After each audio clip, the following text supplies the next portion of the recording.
పవన్పై అనుచిత వ్యాఖ్యలు, రావణ్పై ఉపా కేసు, 5వ యూట్యూబర్ రావణ్ అరెస్టు, 18 వరకు జ్యుడిషియల్ రిమాండు, నెల్లూరు సెంట్రల్ జైలుకు తరలింపు.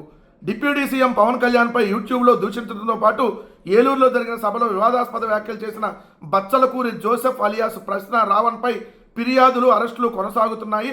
ఇప్పటి వరకు 4 సార్లు అరెస్ట్ చేయగా కోర్టులు బెయిల్ మంజూరు చేశాయి. తాజాగా ఆయన 5వసారి కూడా పోలీసులు అరెస్ట్ చేశారు. ఈసారి చట్ట వ్యతిరేక కార్యకలాపాల నిరోధక చట్టం యూఏపీఏ ఇది చట్ట వ్యతిరేక కార్యకలాపాల నిరోధక చట్టం యూఏపీఏ ఉపా కింద కూడా కేసులు నమోదు చేశారు. Road development corporation director, Janasena నేత గరికపాటి శివశంకర్ కృష్ణా జిల్లా గన్నవరం పోలీసులకు ఫిర్యాదు చేయడంతో ఇమీడియట్గా కేసు పెట్టి ఇమీడియట్గా అరెస్ట్ చేసి ఇమీడియట్గా రిమాండ్కి పంపించారు.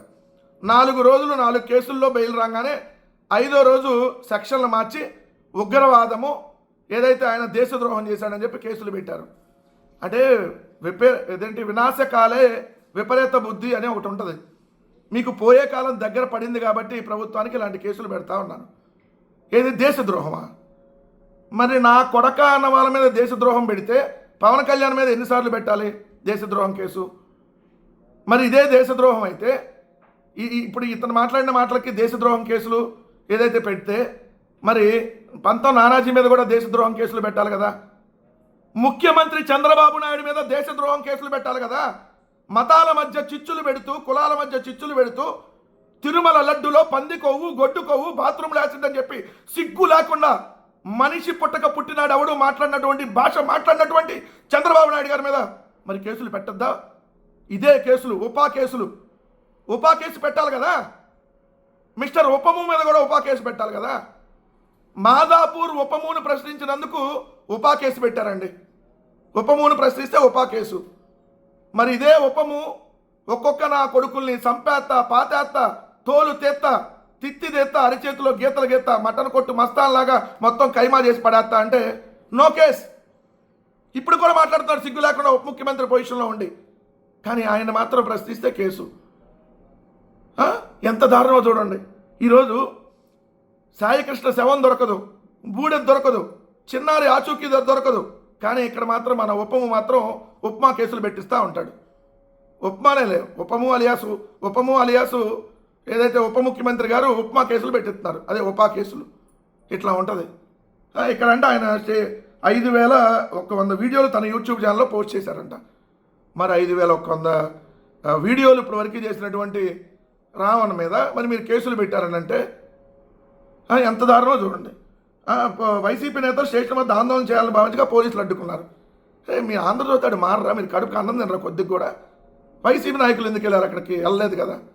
కానీ మీరు చూడండి, అక్కడ జైబీ భారతి నేతలు వస్తే వాళ్ళని వైకాపా నేతలుగా రాసేస్తున్నారు.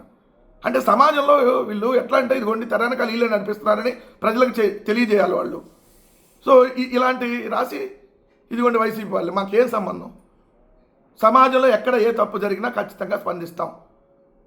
యూట్యూబర్ రావణ్ని మీరు వేధిస్తున్న తీరు మీద మేము ఖండిస్తున్నాం. మరి యూట్యూబర్ రావణ్ మీద కేసు పెట్టినప్పుడు ఉప ముఖ్యమంత్రి మీద కూడా కేసు పెట్టాలని అడుగుతాం డెఫినెట్గా. అట్లని చెప్పి ఆయన ప్రతి మాటకు మేము మద్దతిస్తున్నామని కాదు. ఇప్పుడు జలాశ్రవణ్ మాట్లాడేటటువంటి ప్రతి మాటకు మేము మద్దతిస్తున్నామని కాదు. ఏదైతే అంశాల వారీగా ఖచ్చితంగా తప్పులు జరిగినప్పుడు తప్పని అంటాం, వాళ్ళ మీద మీరు తప్పుడు విధానంగా వెళ్తున్నప్పుడు తప్పుడు విధానమే అంటాం. దానికి ఒక ప్రొసీజర్ ఉంటుంది. ఇప్పుడు ఈ దేశద్రోహం కేసులు పెడతారా అంటే రిమాండ్కి వేయాలి, జైల్లో చంపేయాలి. నాకు తెలిసి రావణ్ గారికి ఖచ్చితంగా ప్రాణహాని ఉంటుంది. సో ఈ పోలీసుల్ని చెప్తా ఉన్నాం, రావణ్కి ప్రాణహాని తలపెట్టేటటువంటి కార్యక్రమాలు చేయబోతా ఉన్నారు. అందుకని రిమాండ్ని తప్పుడు కేసులు పెట్టి రిమాండ్కి వేసినటువంటి పరిస్థితి.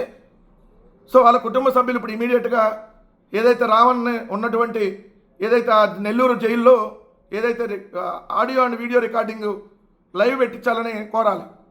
లేండి పోలీసులు ఖచ్చితంగా 3rd డిగ్రీ ప్రయోగించి సాయికృష్ణే లేపేశారు. ఇల్లు సమ్మె దొరకకుండా చేశారు. రేపొద్దున ఏమో రావణ్ తప్పించేసుకున్నాడని చెప్పేసి రావణ్ కూడా లేకుండా చేరని గ్యారంటీ ఏంటి? ఎందుకంటే ప్రస్తుత వ్యవస్థ అలా ఉంది. ఎందుకంటే కక్ష కట్టాడు పవన్ కళ్యాణ్. కక్ష కట్టి తనను ప్రశ్నిస్తే సమాధానం చెప్పలేనటువంటి చేతగాని స్థితిలో ఉండి తప్పుడు కేసులు పెడుతున్నారంటేనే మీ పతనం ఆరంభమైందని అర్థం. మీరు ఎన్ని కేసులు ఇలాంటివి పెట్టుకున్నా, అది రావణా, లేదంటే కేవీఆరా, లేదంటే కొమ్మినేని శ్రీనివాస్ గారా, లేదంటే ఇంకో జర్నలిస్టా, లేదంటే ఇంకో ఐఏఎస్ఆ, ఐపీఎస్ఆ, వైసీపీ కార్యకర్త, లేదంటే వైసీపీ నాయకుడా, ఎవరి మీద ఎన్నెన్ని కేసులు పెట్టినా దానికి తగినటువంటిది ఖచ్చితంగా అనుభవించక తప్పదు. రానున్న రోజుల్లో మీ పతనం ఇప్పటికి ఆల్రెడీ ఎప్పుడు ఆరంభమైంది. పూర్తిగా మీరు బంగాళాఖాతంలోకి మీ కూటమి ప్రభుత్వం కలిసిపోయే రోజు అతి దగ్గరలో ఉందన్న విషయం మాత్రం గుర్తుపెట్టుకోమని మాత్రం హెచ్చరిస్తూ ఉన్నాం. కుట్రలు, బూతులు, హింస, వైసీపీ నమ్ముకున్నది వీటినే, ప్రభుత్వంపై బురదల్లేందుకు ఫండింగ్ అంటూ నిన్న చంద్రబాబు నాయుడు గారు పచ్చి అబద్ధాలు, నేను ఇంకా చెప్పాలంటే పచ్చి కారు కోతలని చెప్పాలి. ఎందుకు అలా చెప్పాలంటే ప్రతిరోజు మీరు ఎక్కడైనా చూడండి, జగన్మోహన్ రెడ్డి గారిని విమర్శించకుండా, వైఎస్ఆర్ కాంగ్రెస్ పార్టీని విమర్శించకుండా చంద్రబాబు నాయుడికి తెల్లారదు పొద్దుపోదు. తెల్లారంగానే స్టార్ట్ అనమాట. అది ఇంటికాడ టిఫిన్ చేసినప్పుడు జగన్ గారి గురించే డిస్కషను, ఇంట్లో నుంచి బయటకు వచ్చేటప్పుడు జగన్ గారి గురించే డిస్కషను. అది తెలుగుదేశం పార్టీ మీటింగ్ అయినా, ప్రభుత్వం మీటింగ్ అయినా, కుప్పం పోయినా, లేదంటే మీరు అన్నట్టుగా ఢిల్లీ పోయినా, దావోస్ పోయినా, సింగపూర్ పోయినా, ఎక్కడికి పోయినా జగన్మోహన్ రెడ్డి గారిని తిట్టాలి. క్యాబినెట్ మీటింగ్ అయినా, పెన్షన్ ఇచ్చేటప్పుడు కూడా జగన్ గారిని తిట్టాలి. ఆఖరికి ఏందో నాకు అర్థం కాదు మీ విధానం. మీరు చేసింది ఏమీ లేదు కాబట్టి 2 సంవత్సరాల్లో రోజు జగన్మోహన్ రెడ్డి గారి మీద విమర్శలు. ఇప్పుడు కుట్రలు, బూతులు, హింస ఎవరి నైజం? చంద్రబాబు నాయుడు గారు మీది కదా. స్వయంగా పిల్లనిచ్చిన మామే చెప్పాడు కదా, గాంధీని చంపిన గాడ్సే కంటే నీచుడు నా అల్లుడు చంద్రబాబు నాయుడు అని చెప్పి. ఎంత నీచుడు చెప్పలేదా? మర్చిపోయావా? ఎంత జయప్రదంగా నువ్వు పార్టీని సాధించావో ప్రజలందరికీ తెలియదు అనుకుంటున్నావా? ఏదైతే ఆ పార్టీని, ఆ పార్టీ జెండాని, ఆ పార్టీ గుర్తుని, ఇవన్నీ అకౌంట్స్ని. ఇంకొక విషయం, నువ్వు ఎలాంటి అడివో నాదెండ్ల మనోహర్ గారి తండ్రి నాదెండ్ల భాస్కర్రావు చెప్పింది మర్చిపోయావా? తిరుపతి రైల్వే స్టేషన్లో జేబులు కొట్టేవాడని చెప్పి రిపోర్ట్ వచ్చిందని చెప్పి నేను అల్లా, నాకు తెలియనప్పుడు ఆయన చెప్పిందే నేను చెబుతున్నా. మీ తెలుగుదేశంలో ముఖ్యమంత్రి చేసిన నాదెండ్ల భాస్కర్రావు గారు మీకంటే ముందు ముఖ్యమంత్రి చేశాడు ఆయన. కుట్రలు, కుతంత్రాలతో 2 దినపత్రికల్ని, ఒక 10కి పైగా శాటిలైట్ ఛానళ్ళు, దాదాపుగా 500+ యూట్యూబ్ ఛానల్స్, వేలాది మంది ఏదైతే ఎంప్లాయీస్ని పెట్టుకొని ఐటీడీపీ అనేటటువంటి ఒక ఉగ్రవాద సంస్థ నడుపుతూ సాక్షాత్తు హైదరాబాద్ తెలుగుదేశం పార్టీ కార్యాలయంలోనే వందలాది యూట్యూబ్ ఛానల్ని నడుపుతూ ఒక విష ప్రచారం చేస్తున్నటువంటి విషపు గుంపు మీది కదా చంద్రబాబు నాయుడు గారు. మనుషులు బతికుండగానే చంపేసేటటువంటి దుర్మార్గమైనటువంటి ఐటీడీపీ అనేటటువంటి ఉగ్రవాద సంస్థను మీరు నడుపుతూ ఉన్నారు.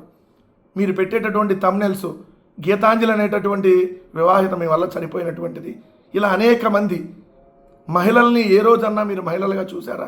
వాళ్ళ మీద మీరు పెట్టేటటువంటి థంబ్నెయిల్స్, సీమరాజా అనేటటువంటి ఒక దున్నపోతుని, కిరాకార్పి అనేటువంటి ఒక సైకోని మీరు ఇష్టం వచ్చినట్టుగా అక్కడ పెట్టుకొని ఏ విధంగా మహిళల్ని తిట్టిస్తున్నారో, మహిళల్ని లంభాషల్లో, సంభాషల్లో మీరు తిట్టించేటటువంటిది మీరు కదా. ఈరోజు నన్ను ప్రవణ్ను దూషించేందుకు సోషల్ మీడియాకి నిధులు, ఈరోజు మీరు కదా సోషల్ మీడియాకి నిధులు వందలాది కోట్ల రూపాయలు ప్రభుత్వ డబ్బులు కూడా తగలేసి, ఏదైతే డిజిటల్ మీడియా, ప్రభుత్వ డిజిటల్ మీడియాను కూడా మీ సొంత మీడియాలాగా వాడుతూ అసత్యాలని, అబద్ధాలని మీరు కదా ప్రచారం చేస్తుంది. నిజంగా ఈ భారతదేశంలో మీ అంత విషపు మనుషులు ఎవడన్నా ఉన్నారా ఈ భూమి మీద? తిరుమల లడ్డును కూడా వదలలేదు ఆఖరికి. ఓ దుర్మార్గుడైనటువంటి చంద్రబాబు నాయుడు గారు, తిరుమల లడ్డులో పందికోవని మాట్లాడావే, బాత్రూంలో యాసిడ్ అని మాట్లాడావే. నిజంగా అసలు ఇది ఎవరన్నా మనిషి అనేవాడు ఎప్పుడన్నా ఇలా ప్రవర్తించాడా? మీరు ఈరోజు ప్రవర్తిస్తా ఇష్టం ఉందని మాట్లాడుతున్నారా?